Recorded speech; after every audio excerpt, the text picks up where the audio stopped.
నమస్తే, welcome to యోయోటీవీ. Telangana రాష్ట్రం ఆవిర్భవించాక అధికారాన్ని చేపట్టిన కారు పార్టీ 2 పర్యాయాలు రాష్ట్రంలో పరిపాలన కొనసాగించింది.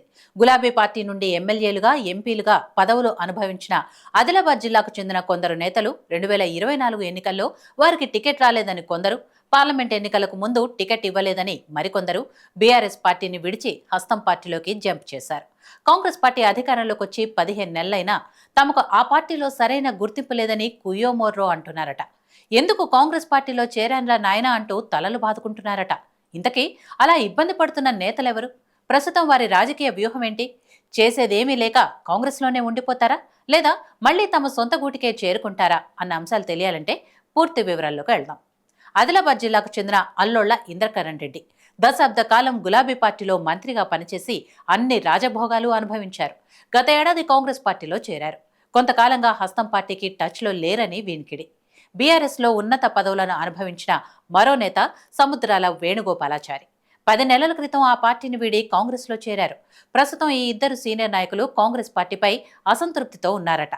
వీరి దారిలోనే ముధోల్, బోధ్, సిర్పూర్, ఖానాపూర్ ఎమ్మెల్యేలుగా పనిచేసిన నేతలు సైతం తమను కాంగ్రెస్లో పట్టించుకునే నాథులే లేరా అంటూ వారి రాజకీయ భవితవ్యాన్ని చక్కదిద్దుకునే పనిలో పడ్డారని వార్తలు వినబడుతున్నాయి. ఖానాపూర్ ఎమ్మెల్యే రేఖా నాయకు 2023 ఎన్నికల్లో బీఆర్ఎస్ టికెట్ ఇవ్వకపోవడంతో పాటు సిట్టింగ్ స్థానాన్ని మార్చడంతో ఎన్నికల సమయంలోనే కారు పార్టీని వీడి కాంగ్రెస్లో చేరిపోయారు. బోధ్ ఎమ్మెల్యేగా ఉన్న తనకు టికెట్ కేటాయించకపోవడంతో రాథోడ్ బాపురావు సైతం బీఆర్ఎస్ పార్టీకి రాజీనామా చేసి మొదట కాంగ్రెస్లో చేరిన బాపురావు తర్వాత బీజేపీ, ఆ తర్వాత హస్తంగూటికి మార్చేశారు. ఈయన 5 నెలల కాలంలోనే 3 పార్టీలు మారారు. వీరితో పాటు ఇటీవల బీజేపీ మాజీ ఎంపీ సోయం బాపురావు, ఆసిఫాబాద్ బీఆర్ఎస్ మాజీ ఎమ్మెల్యే ఆత్రం సక్కు కూడా కాంగ్రెస్ తీర్థం పుచ్చుకున్నారు. ఆదిలాబాద్ జిల్లాలో మొత్తం 7 అసెంబ్లీ స్థానాలు ఉన్నాయి. ఒక్క జోగురామన్న తప్ప మిగతా నేతలందరూ కాంగ్రెస్ కండువా కప్పుకున్నారు.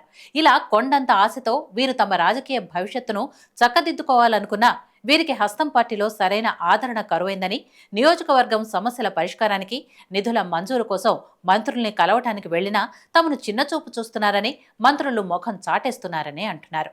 ఆదిలాబాద్ జిల్లా ఇన్ఛార్జిగా ఉన్న సీతక్క, ఇతర మంత్రులు ఆదిలాబాద్ జిల్లా పర్యటనకు వచ్చినా సమాచారాన్ని కూడా అందించలేదని వాపోతున్నారట.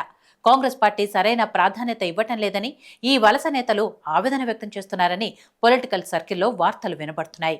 గత అసెంబ్లీ ఎన్నికల్లో పోటీ చేసిన వారికే నియోజకవర్గ ఇన్ఛార్జీలుగా బాధ్యతలు అప్పగించడంతో పార్టీలో పెద్దగా గుర్తింపు లేక, సొంత నియోజకవర్గంలోనే ప్రజలతో సరైన సంబంధాలు లేక తమ రాజకీయ భవిష్యత్తు ఏమైపోతుందనని కంగారు పడుతున్నారట.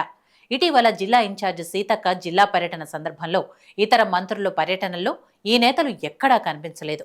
ఎమ్మెల్సీ ఎన్నికల ప్రచారంలోనూ వీరు ఎక్కడా కనిపించడం లేదు. ఆదిలాబాద్ జిల్లాలో కాంగ్రెస్ పార్టీ నుండి వెడమ బొజ్జు పటేల్ ఒక్కరే ఎమ్మెల్యేగా గెలిచారు. ఆయన కూడా వీరిని పట్టించుకోవటం లేదట. ఈ నేతలంతా జిల్లాలో జరిగే పార్టీ కార్యక్రమాల్లో పాల్గొనడానికి అంతగా ఇష్టపడటం లేదట.